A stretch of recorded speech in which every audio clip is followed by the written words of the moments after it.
Welcome to Interview with Yogi. So good evening to everyone. It's a bit of a hot mic, so okay. Thank you, Jim.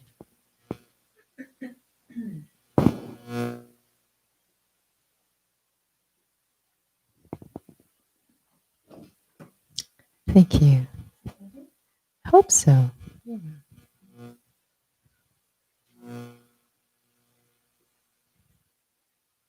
So, thank you for joining.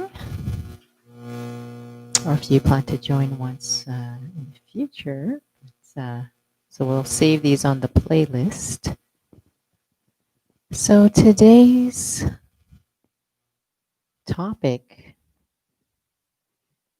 is discipline. And so we had sent a notice out and we're updating everyone that the intent of the interview with Raj Yoga sessions, we're just focusing on topic is actually the practical application of these different aspects that are really, really important. And as mentioned, many have shared that if they find it's a challenge to be able to implement what they are learning. And sometimes the topics might be about virtues and how is it that I can actually be doing something authentically. So this is the topic today is discipline. And so Judy has been in this study for more than 25 years. So perhaps maybe for those who are watching, discipline, some enjoy that word and some do not. And so in terms of your experience, what does discipline mean to you when you first came? Maybe it wasn't even something that the word was shared, but what has that meant to you before the study? What does it mean to you now?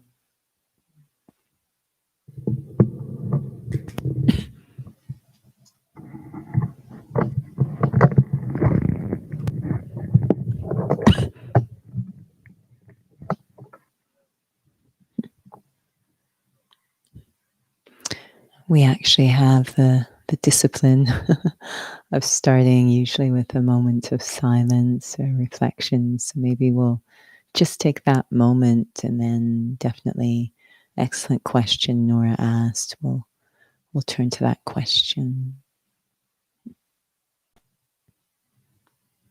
This moment of silence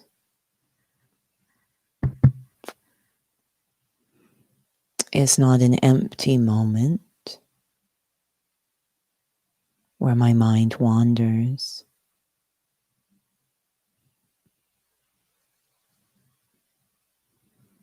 It's a powerful moment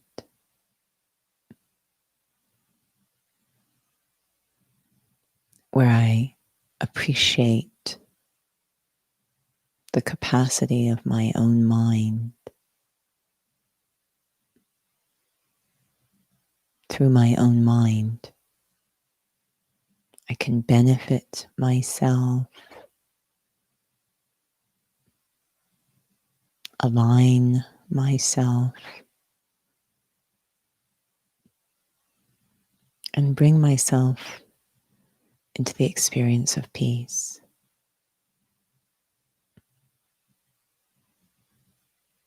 Just the single thought in my own mind, I am a soul, a timeless being.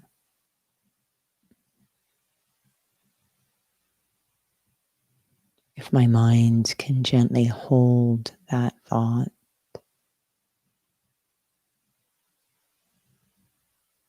give me a chance to experience that thought.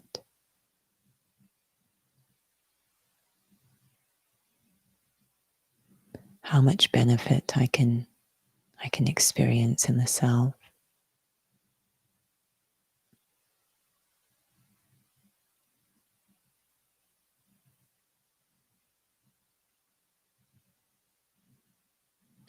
Om Shanti.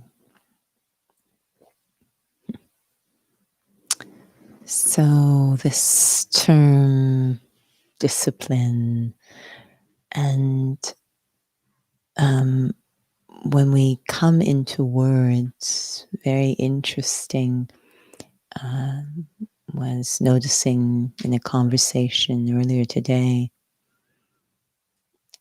because there is so much space with words, we each have different experience with a word.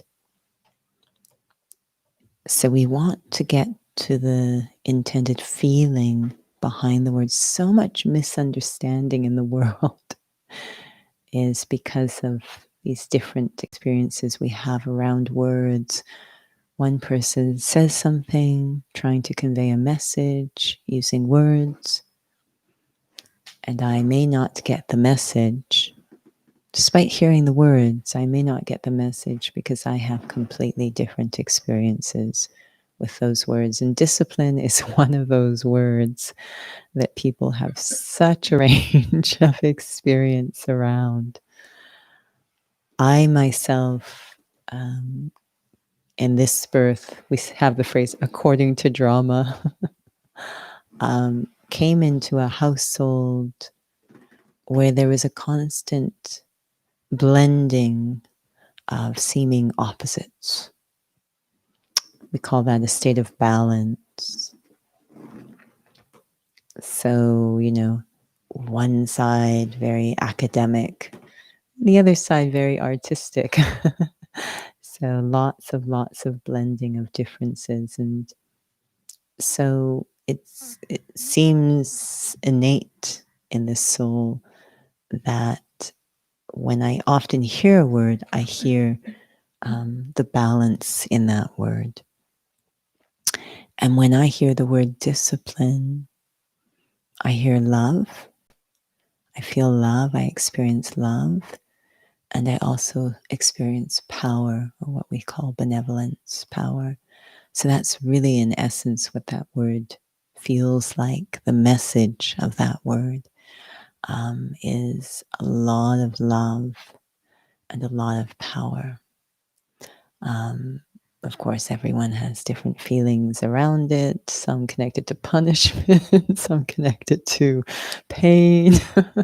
But from the heart, for me, I really love this word, and I feel it's invaluable in your life. If you want to benefit yourself, it's invaluable. You need this power, actually.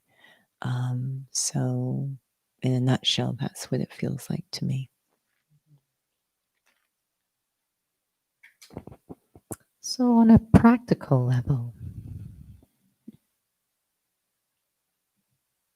any thoughts that you have on how one can, maybe on a very basic way, how to develop a healthy relationship with discipline? Mhm. It certainly, and I'm certain that souls will probably have heard this many times, that I need to consider myself to be a soul. But even that, some find it a challenge as well. So it's interesting when you shared that the word discipline was love. But there was something that you were doing before in this study. You were doing ballet.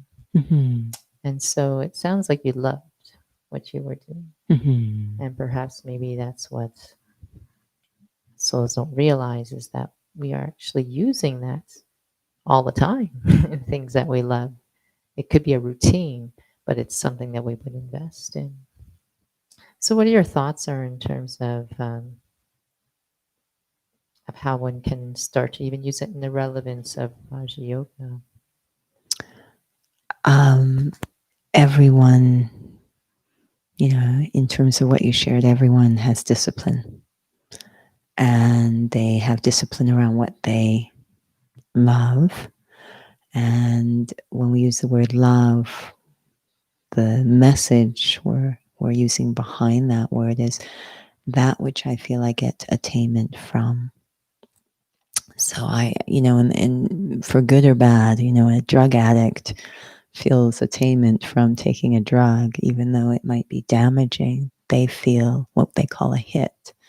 So they have love for it, and they have lots of disciplines around getting drugs. So we all have discipline around what we perceive as an attainment, for better or worse. So it's very natural, actually, in the soul to be disciplined around what they perceive as attainment. So the key word there is perception. And when I look at Brahma Baba, the first student, so we're talking Raj Yoga, the first student of Raj Yoga, he had a switch in perception, a switch in realization. So he took where he was investing his discipline before, it easily switched over into spiritual discipline because he had a switch in perception or a realization. And on a very, very simple, we were just talking about this the other day with someone that actually it was this morning. And I know I've used this example before, so take a nap if you've heard this before. But there's a very popular fitness magazine in Western Canada, and they cater to athletes. And so all the different aspects, workout regimes, nutrition, etc. So they always have recipes in their magazine.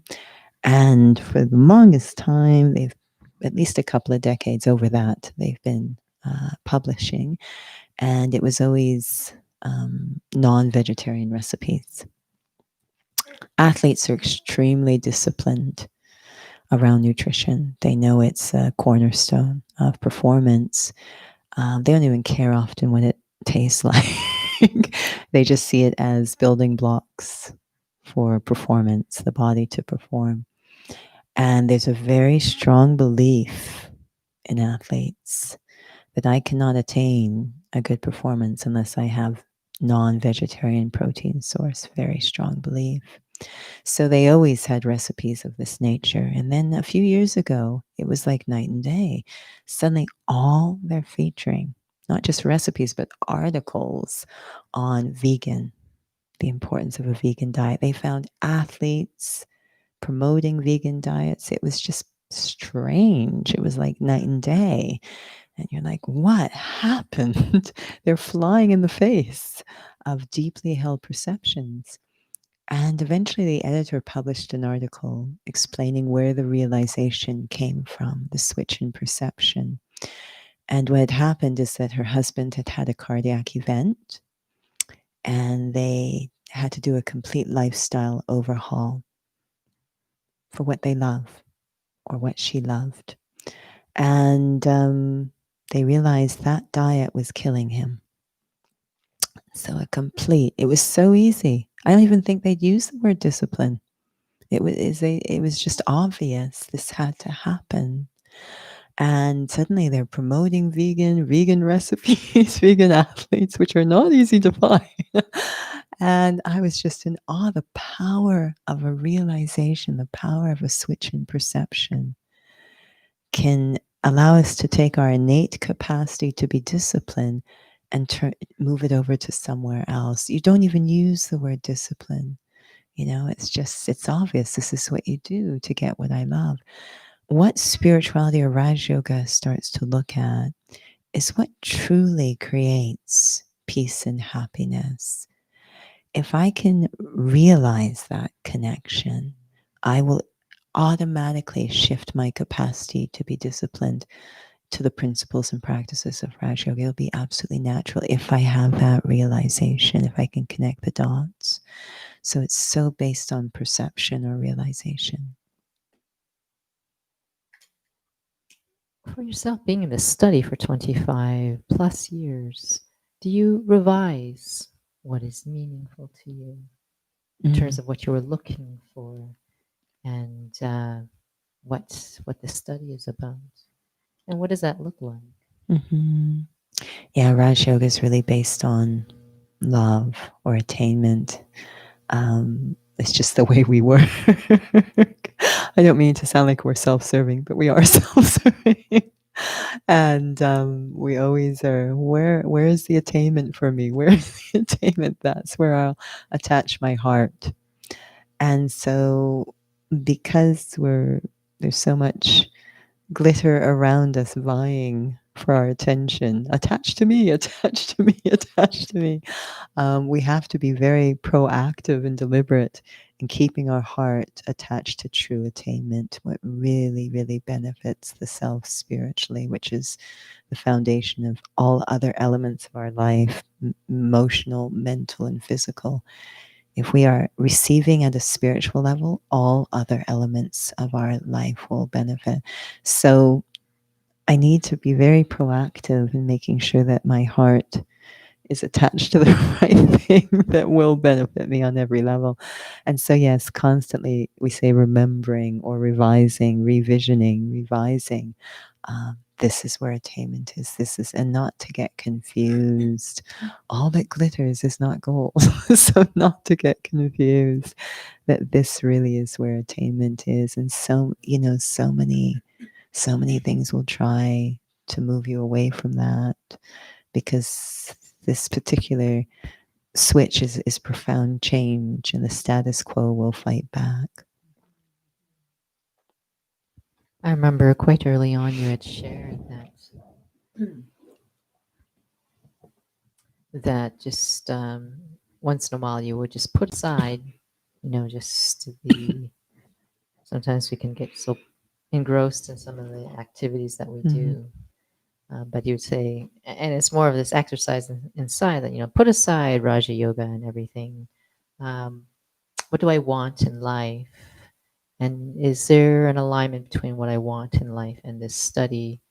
How do you find that meaningful? Because when you were sharing that it has to be very proactive. I think perhaps many feel spirituality is actually quite passive.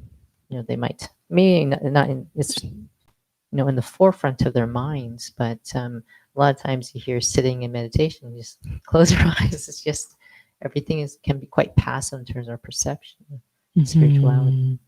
Yeah, words like ambitious and active and success don't seem to really match up with people's concept of spirituality, and yet they actually are a huge part of it. Um, So I found a very useful exercise myself, and I invite others to experiment with it as a reflection or meditation. So what we use is this model or this framework of aim and objective. Very ambitious, actually, that I have an objective I'm going to achieve. I have to actually get myself there. So it's not passive. And then being clear about the method to get there. And that connection needs to be really clear to me between the aim and objective, not because someone told me, but I actually understand it, so that I am very disciplined, which is why we say Arjun is the symbol for the spiritual student, very focused and disciplined.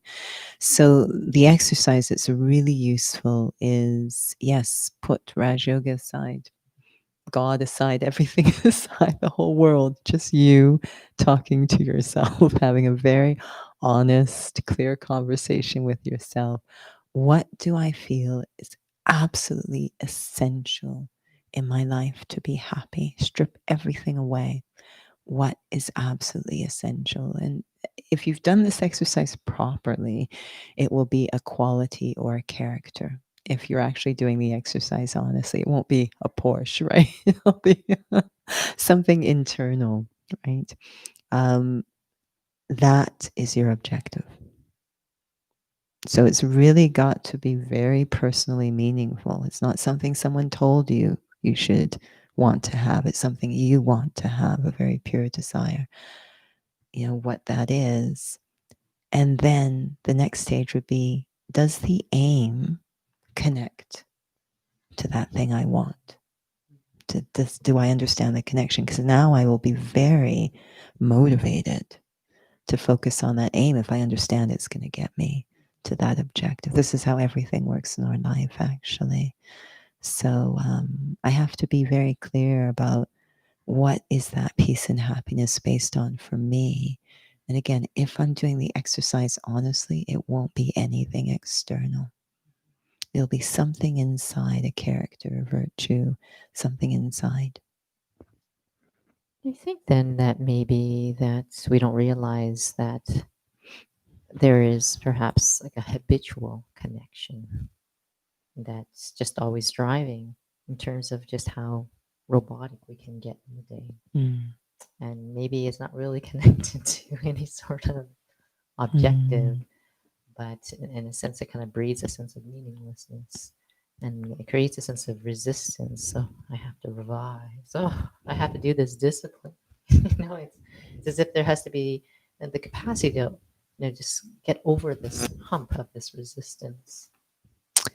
You know, we mentioned Arjun earlier, who is a character in the Mahabharata, the Gita.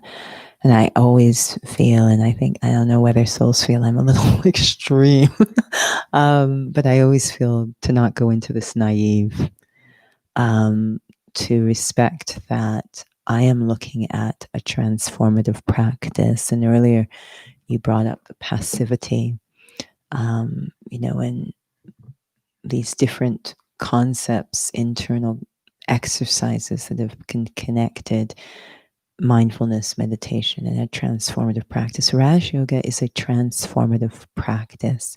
Change is going to happen, it's intended to happen. So, anytime you're talking about change, especially internal change, it's easy to change hair color. But when you're talking about internal change, there's going to be massive resistance to change. And that is actually, I am very interested in the change. But it's like I'm in this jail, this bondage of resistance to change that keeps numbing that, rendering it meaningless almost. So it feels like, oh, it just feels dry now.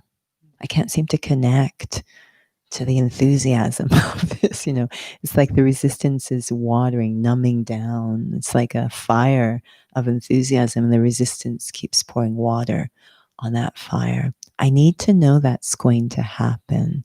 So I don't throw the whole baby out with the bathwater. I just don't say, oh, this isn't working. I can't do this. I need to know that's what it's, I always was intrigued when souls were on a rehabilitation program physically, or some physical healing or physical something. And they're told at the get go, this is what's going to happen to you. Because I remember there's a physio that the body's always having strain.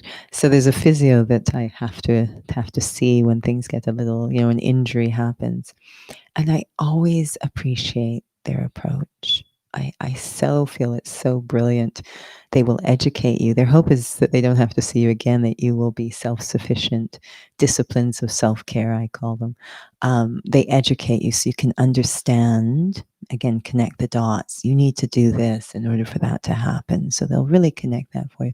But they also warn you ahead of time. I find it absolutely mind-boggling because I don't even know if they've experienced it themselves, but they can anticipate what you're going to think and therefore what you're going to want to do. So say after about 10 days, they literally will mark it. After 10 days, you are going to think that you are healed. You're not, but you're going to think you are, and therefore you're going to do this, and that's a really bad idea. And I remember I thought, gosh, that's so specific. They're telling me when it's going to happen, what I'm going to think, what I'm going to do, and what I need to be disciplined not to do. And sure enough, I marked it. It's 10 days. Yeah, I'm feeling great. I'm feeling like I can run and fly. But wait a minute. He said I'm going to feel that way. And I'm trying to be disciplined to follow the healing protocol, but that crazy ego or resistance is saying, no. So I'm going to feel like, okay, you can do this now. He said, no, no. Now you must resist the resistance in you. You must resist that pull to slip into old habits, to abuse the self. You have to do. So it's quite, you can't go into this naive. You need to know that there is going to be resistance for this is working, which is why discipline becomes so important. Disciplines of self-care, disciplines of awareness, um, to know that's going to happen and to carry on anyways, even if it feels like, even if you feel nothing, that's going to happen, right? Keep going anyways, to whatever degree you can. Keep going anyways. We had a very interesting lesson the other day on punishment, on discipline, and it really was thought provoking. Do you feel that then with discipline, it could be systematic and stay meaningful? I think if, because again, I'm pointing to Brahma Baba, and I really feel he was so brilliant at, um, maybe because he had a very highly refined um, understanding of personal responsibility. That might have been what was behind it. He really felt my destiny is completely in my hands. He really never, ever looked at anybody else or anything else. It was a very natural, you can say discipline, a very natural way of thinking, understanding for him. He's absolutely right. If you understand the law of karma, then yeah, it says your future is completely in your hands. And so I think because of that deep understanding and a real faith in what kind of future he could create for himself, and that was completely in his hands, it's very exciting. I think that just allowed a space inside for this creative capacity on how to care for the self to emerge. I don't even think he had to logically think. I think he just had a good internal handle on things, understanding of things, such that these ideas would emerge of a method to care for himself. So that some might say they're rules actually, or some might say they're principles, but I think they were just brilliant, creative, and based on an understanding, ideas of this is what needs to happen if I'm going to honor what I understand, that I am personally responsible. It's not in anyone else's hands. It's complete. It's not even in God's hands. It's completely in my hands. I can take help from God, and God will help those who help themselves. But it's really in my hands to create. It's what the law of karma says. I think he just understood that, and it helped to create the space inside for motivation and being able to create programs for himself, to be get very methodical in how he went about this. So, It's interesting you're sharing about God will help those who help mm, themselves. I mean, that could be a whole topic in itself on yeah. a practical level. But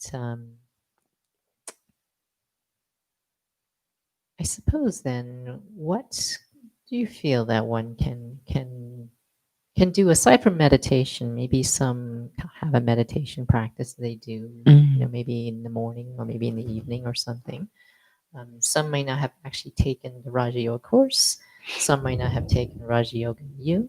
mm, What would you suggest for someone to perhaps maybe um, to add as an addition, practically, in terms of something that could help them move forward? mm.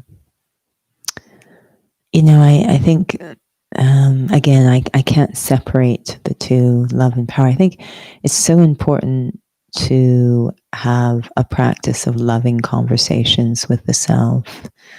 Some might call it journaling or charting or just meditation, reflection, quiet time. Again, they're not empty, passive moments, but it's like a loving conversation with the self.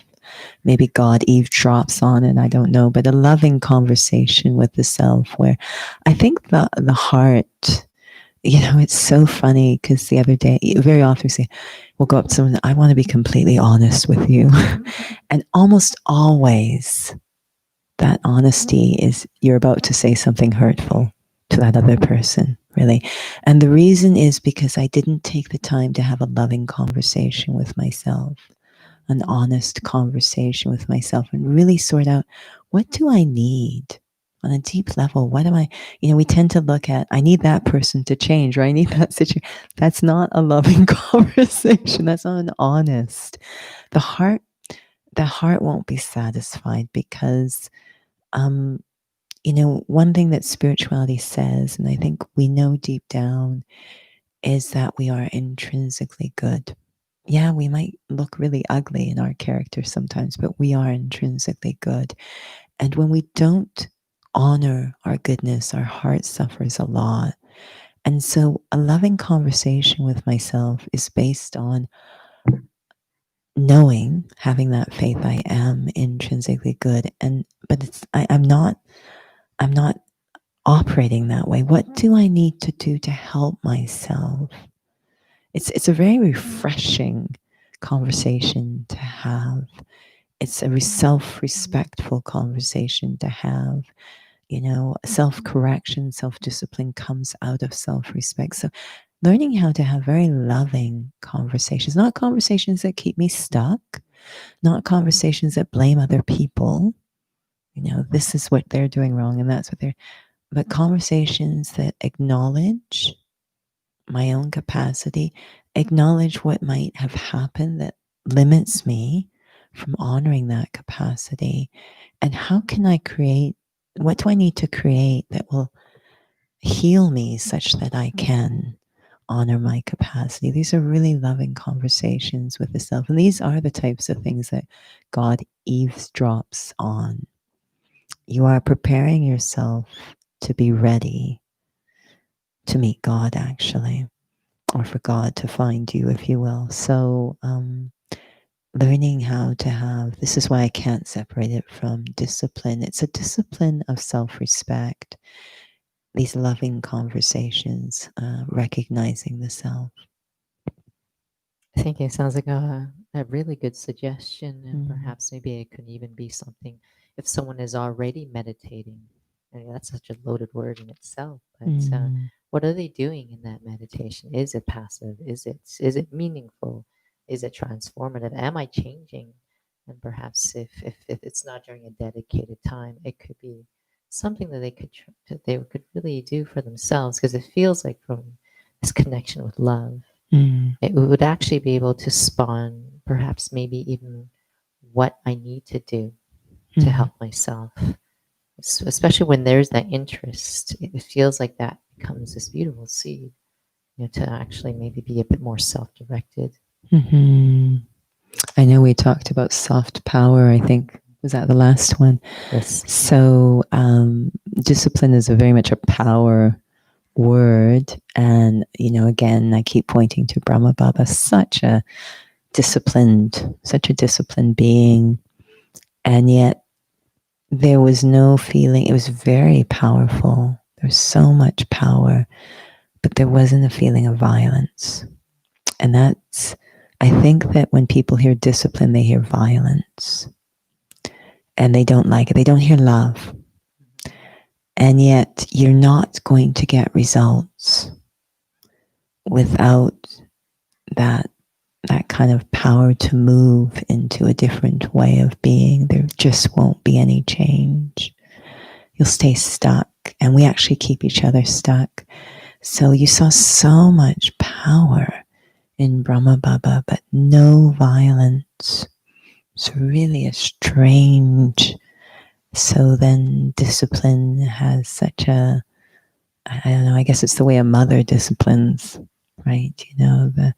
But it's really it's great fortune if you can sort that out for yourself, if you can, to get to that space of having this kind of loving understanding. It's very internally focused, and we don't tend to be internally focused. So we're really ignoring ourselves, and that's not really the foundation for anything uplifting for the self. It's a very beautiful topic. But we know we're coming close to the end of the session. I'm always thinking about, should we do an extended series for some of these topics? But we'll see. We'll see. I don't know if anyone listening wants to add or share. Yeah, if you have any questions, you can feel free to put it into the chat box.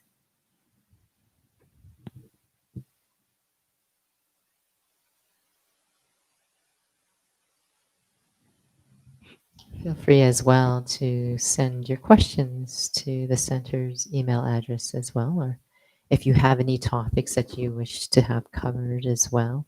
The intent, once again, for those who have joined in the middle of the session, is that we are looking on the practical applications of Raja Yoga. Sometimes it's a huge stretch for souls, and especially when they feel that spirituality is quite abstract. Um, and so, but it's not. And I think that that's a big part of having to dissolve that misconception. So I'm going to hand it over now to Judy to guide us into a reflection while I slip slowly to the IT role. Well, we should. Thank you, Nora. So, taking a moment to set the stage for that loving conversation with the self, which is a very nice discipline to have. It's a feeling of stepping outside the whirlwind of life, getting so caught up in activities and interactions and situations and scenes that the most important thing, the self, is forgotten. And stepping into a quiet space where it's just me,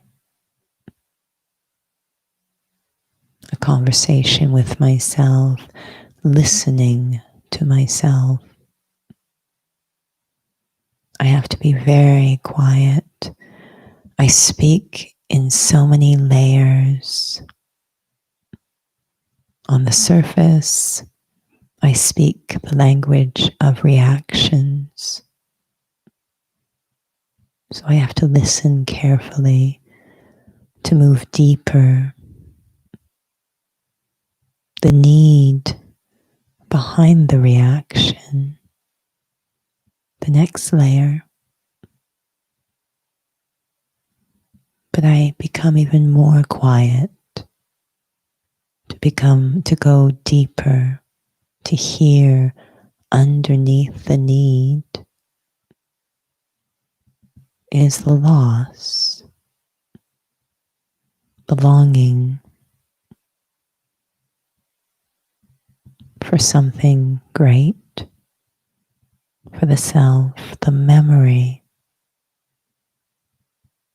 There's a memory inside that wants to speak to me, a memory of the self. It isn't just meditation. This loving conversation is a reunion with my highest potential,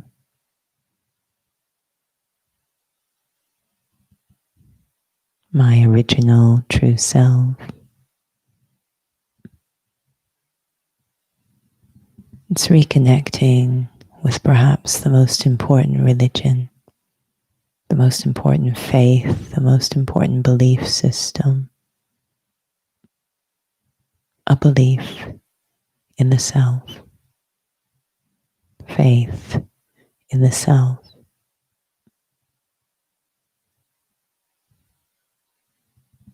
When I hear that, when I listen to that,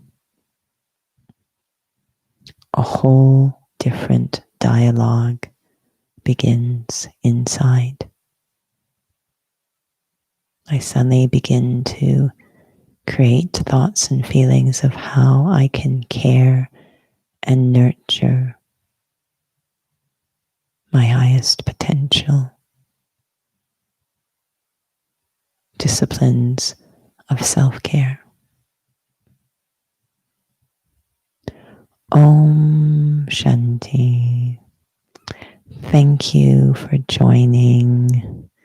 Until next time.